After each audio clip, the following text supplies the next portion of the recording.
ቤተሰቦች ዛሬም በሌላ ቪዲዮ መጥተናል። ታዲያ ይህንን ለእናንተ ለማቅረብ ከምታስቡት በላይ ድካም ስላለው ግን በቻላችሁት አቅም ቪዲዮ ላይክ በማድረግና በቪፒኤን በማየት ተባበሩን። እይታችንን ስንጀምር ሳቺ የተባለች ቆንጅዬና ድንቡሽቡሽ ወጣት ከልቧ የምትወደውን ፍቅረኛዋን ቶኪዮ ወደ ተሰኘ ከተማ ትምህርት ለመማር ጉዞ ሊያደርግ በመሆኑ ልታለቅስ ደርሳ ስትሰናበተው እየተመላለሰ እንዲጎበኛት እንደማትፈልግ የፍቅር መልእክቶችን ከላክላት በቂ እንደሆነ እየነገረችው ይገኛል። ወጣቱ ፍቅረኛዋ ኪዮክሲን ቢሆን በሀሳቧ ተስማምቶ ጉዞውን ሲቀጥልና ከዚህ ክስተት በኋላ ለጥቂት ወራቶች ያክል አንድ የኮሌጅ ተማሪ የሚያደርገውን የዕለት ተዕለት ሀቢቱን እሱም ቢሆን ተከትሎ ሲቀጥል ከእንቅልፉ በጠዋት ተነስቶ ወደ ክፍል ሲገባ ምሽት አካባቢ ደግሞ ጨርሶ ከክፍል ሲወጣና ከተማውን ለመልመድ የፍቅረኛው ሳቺ ናፍቆትም ቢሆን አስቀድሞ መጀመሪያ አካባቢ ጠንከር ብሎበት የነበረ ቢሆንም በጥቂት ጊዜያቶች ውስጥ ግን እየለመደው መምጣትም ጀምሯል። ቶኪዮ የተሰኘው እዚህ ከተማ ውስጥ ድፍን አንድ ዓመት ከቆየ በኋላ ግን ከትምህርት ቤት መልስ ወደ መኖሪያ ቤቱ አንድ ቀን ላይ እየተጓዘ ያለ እሱ ከሚኖርበት ህንፃ ፎቅ ላይ አንድ የሴት የጡት ማስያዣ ላዩ ላይ የወደቀ ሲሆን ከሌሎች ልብሶች ጋር ተሳቶ የነበረ እንደሆነ ሳይቀር ቀና ብሎ ሲመለከት ሲገባውና ከእሱ ቤት ጎን እንደሆነ ሳይቀር ካስተዋለ በኋላ ፌስታል ውስጥ ከቶ የቤቱ በር ላይ በማንጠልጠል አንኳኩቶ ወደ ክፍሉ ለመግባት ሲሞክር ሺኖ የተባለችና አሪፍ አቋም ያላት ቆንጆ ሴት የወጣች ሲሆን ይህ ክስተትም እንዲተዋወቁ ሳይቀር ሊረዳቸው ችሏል። ተከራይታ እዚህ ከገባች ገና ጥቂት ቀኗ እንደሆነ ለሰፈሩ አዲስ እንደሆነ ሳይቀር ነግራው ከቀጣዩ ቀን ጀምሮ ጎረቤታሞች በመሆናቸው በየቀኑ በሚባል ደረጃ መታየት ሲጀምሩና እሱ ብዙ ባያወራም ነገር ግን የበለጠ መግባባትና መታወቅ ሳይቀር ሲጀምሩ በየሳምንቱ የፍቅር ደብዳቤ የሚላክለት ስለነበር ከዚህ ከተማ ውጪ ፍቅረኛ እንዳለችውና የጡት ማሳጇን ሳይቀር ወድቆባት በሰጣት ቀን ላይ ፌስታልን ተጠቅሞ በእጁ ላለመንካት ሞክሮ ስለነበር ከሴት ጋር አብሮ አድሮ እንደማያውቅ ሳይቀር የገባት ሲሆን ልክ እንደ ቀልድ አድርጋ በእጇ ፊቱን እየነካችው ከፍቅረኛው ሊያገኘው ያልቻለውን ነገር ከእሷ ሊያገኝ እንደሚችል ልትነግረው ችላለች። ታዲያ ይህ ክስተት ከአይምሮ ሊጠፋ ስላልቻለ ቤቱ ከገባ በኋላ ሳይቀር ከፍቅረኛው ሳቺ የተላከለትን ደብዳቤ እያነበበ ከዚህ ቀደም ከእሷ ጋር ጣፋጭ ጊዜ ለማሳለፍ ሞክሮ እንደነበር፣ ሳቺ ግን ለዚህ ክስተት ጊዜው እንዳልደረሰ በመናገር አስቁመው ሳይቀር እንደነበር ትዝ ሊለው ችሏል። ታዲያ በአጋጣሚ በቀጣዩ ቀን ላይ ምሽት አካባቢ ቤቱ እየተመለሰ ያለ በር ላይ ከአንድ ወንድ ጋር ሺኖን ስትሳሳም ያያት ሲሆን ከሰውየው ጋር ሳይቀር ተተዋውቆ ባለቤቷ እንደሆነ ለስራ የተለያዩ ከተሞች ፊልድ ስለሚወጣ ግን እዚህ በብዛት እንደማይመጣ ሲረዳና አሁን ላይ እንኳን ጥቂት ሰዓታቶችን ከእሷ ጋር ከቆየ በኋላ ጉዞውን ተመልሶ ሲያደርግ ሊመለከት ችሏል። ሺኖ ግን ልክ እሱ ከቦታው ለቆ እንደሄደ ሁለት ሰዎች በትዳር ውስጥ አብረው ኖሩ ማለት ፍቅር ውስጥ ናቸው ማለት አይደለም በማለት ግራ እስኪጋባ ድረስ ለእሱ የነገረችው ሲሆን ይሄም አልበቃ ብሏት የቤቷ በር ላይ ቆማና ድምጿን ለስለስ አድርጋ ሳይቀር ተከትሎ እንዲገባ ግብዣን ስታቀርብለት ኪዮስኬም ራሱን መቆጣጠር ከብዶትና ያለችውን አድርጎ ሁለቱ አሪፍ ምሽትን ሲያሳልፉም ይታያል። ባልጠበቁት ሁኔታ ግን ተጠራጣሪ የሆነው የእሷ ባለቤት ክፍሏ ውስጥ የድምፅ መግጃ መሳሪያን አስቀምጦ ስለነበር እየተፈጠረ ያለው ነገር በሙሉ አሁን ላይ ሊገባው ችሏል። ኪዮስኬ ደግሞ በቀጣዩ ቀን ጠዋት ላይ ፍቅረኛው ሳቺ ላይ ያደረገው ነገር የጥፋተኝነት ስሜት እንዲሰማው ስላደረገው ከአጠገቡ እንድትርቅ ሺኖን ሊያስጠነቅቃት ቤቷ ባመራበት ሰዓት ላይ ለሁለተኛ ጊዜ እንዲገባ አድርገው ግን እቅፏ ውስጥ በማስገባትና በቃላቶቿ በማታለል እንዲሳሳት ሳይቀር ልታደርገው ችላለች። በተቃራኒው ምስኪኗ ሳቺ ደግሞ ለሁለቱ ጓደኞቿ ስለ ፍቅረኛዋ ኪዮሶኪ እየነገረች ሲሆን ኤሌመንተሪ ተማሪ እያሉ ከነበሩበት ጊዜ ጀምሮ እንደሚተዋወቁ ለ5 ዓመታት ያክልም በፍቅር ግንኙነት እንደቆዩ ስትናገር ምክንያቱም ባታቆም ሰሞኑን ግን በተደጋጋሚ ለምትልክለት ደብዳቤ ምላሽን እየሰጣት እንዳልሆነ ስትናገር ለሺኖ እሱ ደግሞ ስለ ባለቤቷና ስለ ትዳር ሕይወቷ እየጠየቃት ስለነበር ከጥቂት ጊዜያቶች በፊት ከባለቤቷ ጋር ትልቅ በሆነው ቤት ውስጥ አንድ ላይ ትኖር እንደነበር ልጅ ስለሌላቸው እንዲሁም እሱ በስራ ምክንያት ከከተማ ስለሚወጣና በብዛት ብቻዋን ስለምትሆን ይሄ ነገር የድብርት ስሜት ውስጥ እየከተታት እንደመጣ ታዲያ አንድ ቀን ላይ አነስ ያለ ቤት ውስጥ ተከራይታ መኖር እንደምትፈልግ ስትነግረው ሳይቀር ምክንያቷን እንኳን ሳይጠይቃት ሊፈቅድላት እንደቻለና ይሄ ክስተትም ለእሷ ግድ እንደማይሰጣት እንድትረዳ እንዳደረጋት አሁን ላይ በዚህ ጠባብ ቤት ውስጥ ምቾት እየተሰማት እንደሆነ እስካሁን በመካከላቸው ፍቅር እንኳን ባይኖርም ከባሏ በላይ ከሱ ደስታን እያገኘች እንደሆነ ሳይቀር ልትነግረው ችላለች። ከዚህ ክስተት በኋላ ለቀጣዮቹ ጥቂት ሳምንት ሳምንታቶች ያክል እሱ ሳቺ ላይ እሷ ደግሞ ባሏ ላይ መማገጣቸውን ቀጥለው ባሰኛቸው ቁጥር ጭራሹኑ ልክ እንደ ምልክት ሁለቱም ግድግዳውን እያንኳኩ የእሱም ሆነ የእሷ ቤት ውስጥ እየቀያየሩ አሪፍ ጊዜ ማሳለፋቸውን እንደቀጠሉ ይገኛል። ከሳቺ ግን እስካሁን የፍቅር ደብዳቤዎች እየተላኩለት ስለነበር ተስፋ እንድትቆርጥ የፈለገ በሚመስል መልኩ እሱ ግን በተቃራኒው መላኩን ያቆመ ሲሆን ይህም ክስተት እሷን ግራ እንድትጋባ ስላደረጋት ከዚህ ቀደም አድራሻውን ሳይቀር ሰጥቷት ስለነበር ደህንነቱን ለማረጋገጥ በማለት ወደ ቶኪዮ ከተማ ጉዞዋን ስታደርግና ትምህርት ቤት ስለነበር ግን በአጋጣሚ ሳታገኘው ቀርታ ከሺኖ ጋር ሳይቀር ስትተዋወቅ ይታያል። ጥቂት ሰዓታቶችን ቆይቶ እሱም ቢሆን ሲመጣ ከማገጠባት ሴት ጋር አንድ ላይ ሲያያት በድንጋጤ ተሞልቶ ሺኖ ልክ እንደማያውቃት ሳይቀር ያስመሰለ ሲሆን ውስጥ እንድትገባ ካደረጋት በኋላ ሳይቀር እሱ ሻወር እየወሰደ እያለ ተቀምጦ የነበረ ኮንዶምን ሳይቀር ስታገኝና ይህም ነገር ማግጦብኛል በማለት እንድትጠራጠር ሳይቀር ሲያደርጋት ከልቧ ተወደው ስለነበር ግን ከዚህ ቀደም አብረው እንዲያድሩ ጠይቋት የከለከለችውን ካስታወሰች በኋላ የጥፋተኝነት ስሜት ተሰምቷት አሁን ላይም ቢሆን ልታጣው ስላልፈለገች ከላይ ልብሷን ማውላለቅ ስትጀምርና ሮጣ አቀፉ ሳይቀር ስትገባ ኪዮስኬም ቢሆን ይሄ ነገር የሱ ሳይሆን ጓደኛው የተጠቀመበት እንደሆነ በመናገር አይኑን አፍጥጦ ሲዋሻት ይታያል። ታዲያ በቀጣዩ ቀን ላይ ሳይቀር ወደ ቀድሞ ከተማዋ ከመመለሷ በፊት የተለያዩ ቦታዎችን እያስጎበኛት ልክ እንደምታዩት አሪፍ ጊዜን ሳይቀር ከእሷ ጋር እያሳለፈም ይገኛል። ምሽት አካባቢ ግን ልክ ሳቺ እንቅልፍ እንደወሰዳት ከዚህ ቀደም የለመደውን የጥሪ ማንኳኳት ድምፅ በግድግዳው በኩል የሰማ ሲሆን በሚያሳዝን ሁኔታ ግን ከአጠገቡ የ5 ዓመት ፍቅረኛው ብትኖርም የመተኛቷን አጋጣሚ ተጠቅሞ ራሱን መቆጣጠር ከብዶት ግን እየጠበቀች ወደ ነበረችው ሺኖ ጋር ጉዞውን ሲያደርግ ይታያል። በቀጣዩ ቀን ጠዋት ላይም ፍቅረኛው ሳቺን ልትሄድ በመሆኑ ባቡር ጣቢያው ድረስ ሳይቀር ሸኝቶ የተሰናበታት ሲሆን በአሁኑ እድለኛው ነው የማገጠባት እንደሆነ ሳይታወቅበት ማምለስ ሳይቀር ሲችልና ከቀጣዩ ቀን ጀምሮ ግን በተደጋጋሚ ሳቺ ስለ ሁለቱ ፍቅር መጥፎ ህልሞችን መመልከቷን ስቀጥል እይታችንም ቢሆን ወደ እሱ ጋር በሚወስደን ሰዓት ላይ ከባድ በሆነ የጉንፋን በሽታ ታሞና ተኩሳቱ እየጨመረ እንዲሁም ከመጠን በላይ እያላበው ስለነበር ሺኖ እሱን መንከባከቧን የቀጠለች ሲሆን በአጋጣሚ ግን ሚሱዙ የተባለ ና ከዚህ ቀደምም ሆነ አሁን ላይ ከሱ ጋር አብራ የምትማር ፍቅረኛው ሳቺን ሳይቀር የምታውቃት ሴት ከትምህርቱ ለምን በተደጋጋሚ እንደቀረ ለማረጋገጥ መታ ስለነበር ሺኖን አሁን ላይ ቤት ውስጥ መመልከቷና የከንፈሯን ቅርጽ ሳይቀር አንገቱ ላይ አይታ ስለነበር ሳቺ ላይ የማገጠባት እንደሆነ ሲገባትና ትታው ከቦታው ለቃ ስትሄድ ከባድ ዝናብ እየጣለ ቢሆንም ተከትሎ በማስቆም ግን ሳቺ ላይ እንደማገጠባት ባይክድም ሊያስረዳት ግን እየሞከረ ሲሆን በህመሙ አማካኝነት ግን የዝናቡ ቅዝቃዜ ሲነካው ግን ብሶበት ደረጃው ላይ ራሱን ስቶ ሳይቀር ሲወድቅም ይታያል። ከጥቂት ሰዓታቶች በኋላ እይታችን ቢሆን ወደፊት ሲወስደን ሕክምና ተደርጎለት በሚነቃበት ሰዓት ላይ ሚሱዙ ደውላ ጠርታት ሳቺን ከጎኑ ተቀምጣ ያገኛት ሲሆን ፊቷ ላይ ባለው ድንጋጤ አማካኝነት ሳይቀር ልክ እንደታመመ ስትሰማ በድንጋጤ ልብሷን እንኳን በቅጡ ሳትቀይር ተቻኩላ እንደመጣች ሲረዳና ደህንነቱን አሁን ላይ ካረጋገጠች በኋላ ሳይቀር ከሕክምናው በኋላ የሚቀይረውን ልብስ ለማምጣት ሚሱዙን እዚሁ እንድጠብቀው ነግራት ቤቱ ጉዞዋን ስታደርግና እየማገጠባት እንደነበር ነግራት ሳይቀር ስላልነበር አሁን ላይ ብቻቸውን ሲሆኑ ምክንያቱም በምትጠይቀው ሰዓት ላይ የልጅነት ታሪኩን መናገሩን ቀጥሎ ሲዮንግ የተባለችዋን ወላጅ እናቱን አባቱ ከመጠን በላይ እየጨቆነ የደበድባት እንደነበር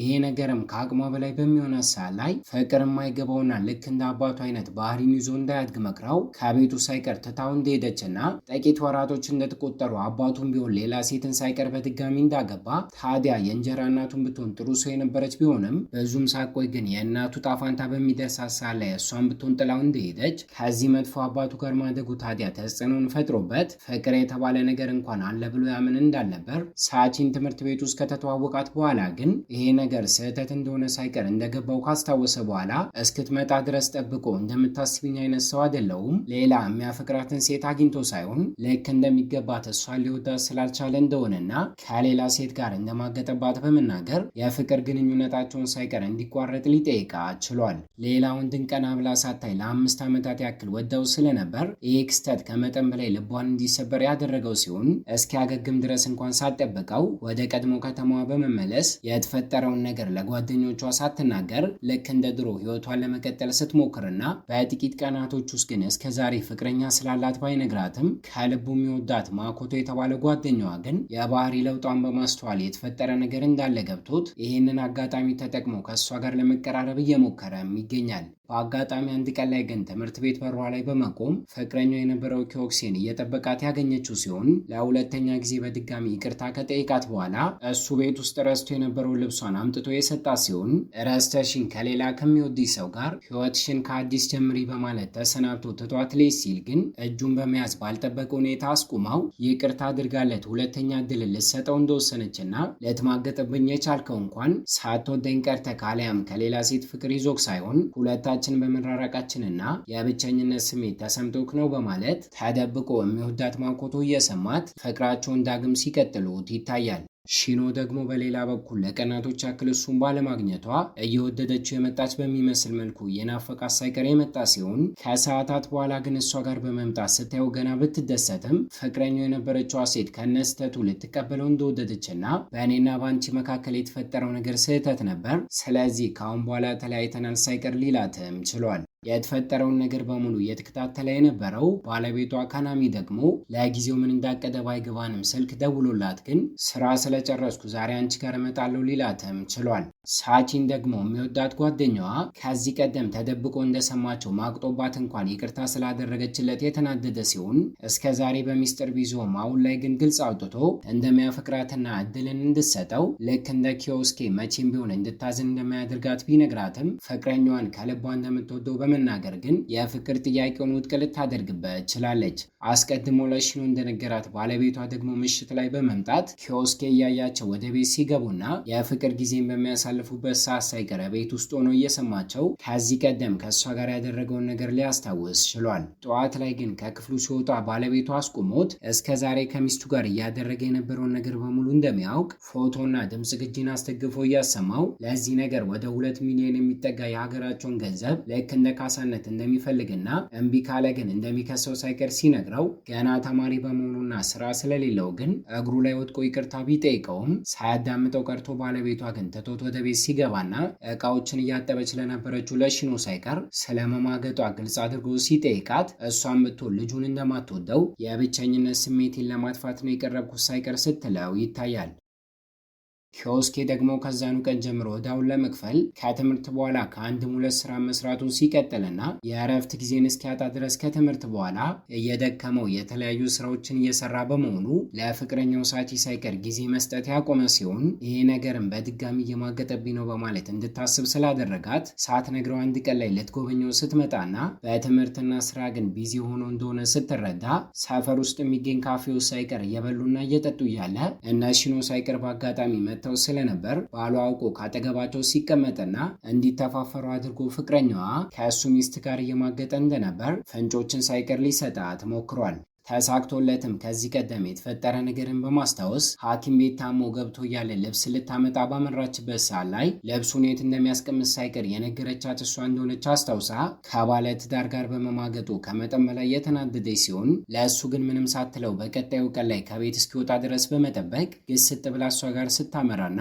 እሱ ፍቅረኛ እንዳለው እያወቅሽና አንቺን ብትሆን ባል እያለሽ ይህንን እንዴት ታደርጋለች በማለት እያለቀሰች ስትጠይቃት እሷን ብትሆን የጥፋተኝነት ስሜት እንደተሰማት በመናገር ይቅርታ ከጠየቀቻት በኋላ ከፍቅረኛዋ ሕይወት ሙሉ በሙሉ ለቃ እንደምትወጣና ከዚህ ሰፈር ሳይቀር ልትሄድ እንደሆነ ብትነግራትም ሳቺ ግን የአንድ ሰውን ሕይወት ካበላሸች በኋላ ትቶ መሄድ መፍትሄ ሊሆን እንደማይችል በመናገር እያለቀሰች ከቦታው ለቃ ስትወጣም ይታያል። ከጥቂት ሰዓታቶችን በኋላ እሱ ስራውን ጨርሶ ሲመለስ ድልድዩ አካባቢ እንዲገናኙ ታደርግና ሰርቶ ባገኘው ገንዘብ ስጦታን ሳይቀር ገዝቶላት ቢመጣም ከዚህ ቀደም እንደማገጠባት እያወቀች ይቅርታ ማድረጓ ሳይቀር ስህተት እንደሆነና እስከ ዛሬ ለሰጣት ደስታም ሆነ የሀዘን ጊዜያት እንደምታመሰግነው በመናገር ከዛሬ ጀምሮ ግንኙነታችን እዚህ ላይ ያብቃ ብላው ወደ መጣችበት ከተማ ተመልሳ ስታመራም ይታያል። ከዚህ ክስተት በኋላ ለጥቂት ወራቶች ያክል እሷ መርሳት ቢከብደውም በስራ ራሱን እየጠመደ ቢዚ ሆኖ ሲውልና እስከ ዛሬ ላከችለትን የፍቅር ደብዳቤዎች ቤት ገብቶ ካነበበ በኋላ ደግሞ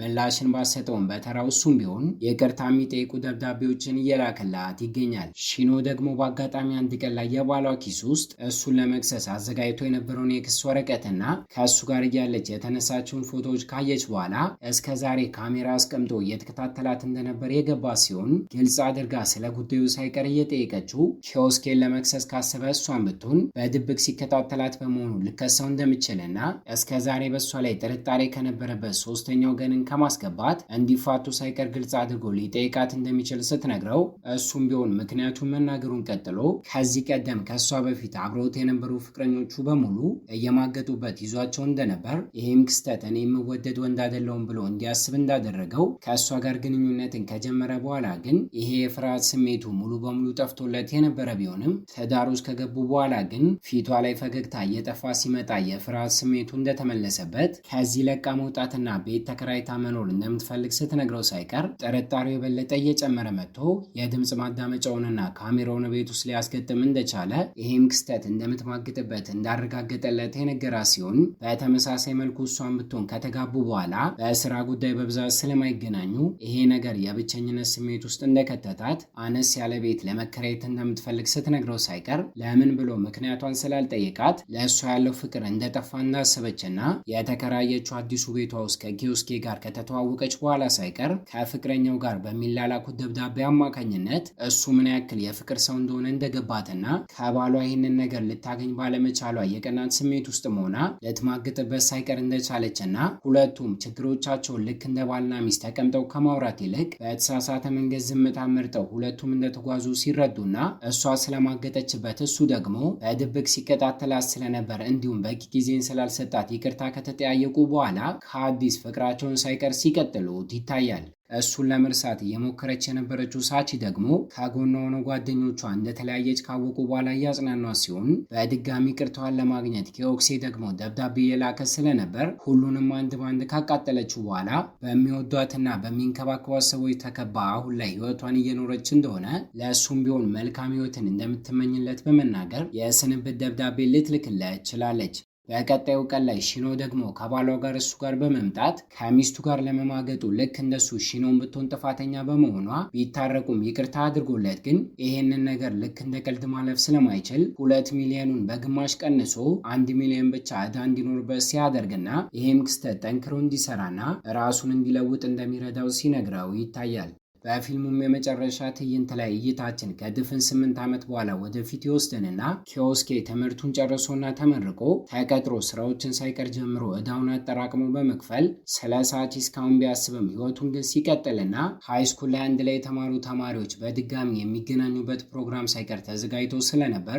ሳቺን ምናልባት ካገኘዋት በማለት እሱም ቢሆን ባመራበት ሰዓት ላይ በሚያሳዝን ሁኔታ እሷ ባታየውም ሳቺን ግን እስከዛሬ ከልቡ የወዳት ከነበረው ከጓደኛዋ ጋር በትዳር ተጣምራና ልጅን ልትወልድ ነፍሰ ጡር ሆና ሲመለከታት ይሄ ክስተትን በሷ ላይ ሙሉ በሙሉ ተስፋ እንዲቆርጥ ሲያደርገውና ፊቷ ላይ ፈገግታ ይታይ ስለነበር ግን ሰላማዊ የሆነ ትዳርን በማግኘቷ ለእሷ ደስተኛ ሆኖ ሳያገኛት ከቦታው ለቆ ሲሄድና ሁሉንም ነገር ለመርሳት አዲስ ቤትን ሳይቀር ተከራይቶ ሲገባ የአጋጣሚ ነገር ሆኖ ግን ጎረቤቶቹን ሺኖና ባለቤቷ ካናሚን ሆኖ ሲያገኛቸው በትዳር ቆይታቸው ሴት ልጅንም ሳይቀር ማፍራት ችለው ስለነበር ልጅቷ ከሱ ጋር ስትተዋወቅና አጎቴ በማለት እየጠራችው ባገኘችው ቁጥር ለጣፋጭ ነገሮች ገንዘብን ስቀፍለውና ልክ እንደ እናቷ ግድግዳን የማንኳኳት ልምድ ስላላት ግን ክፍሉ ውስጥ ሆኖ ድምፁን በሚሰማበት ሰዓት ላይ ኪዮስኬ የድሮ ታሪኩን ማስታወሱን ሲቀጥል እያየን እይታችንን እዚህ ላይ እናበቃለን።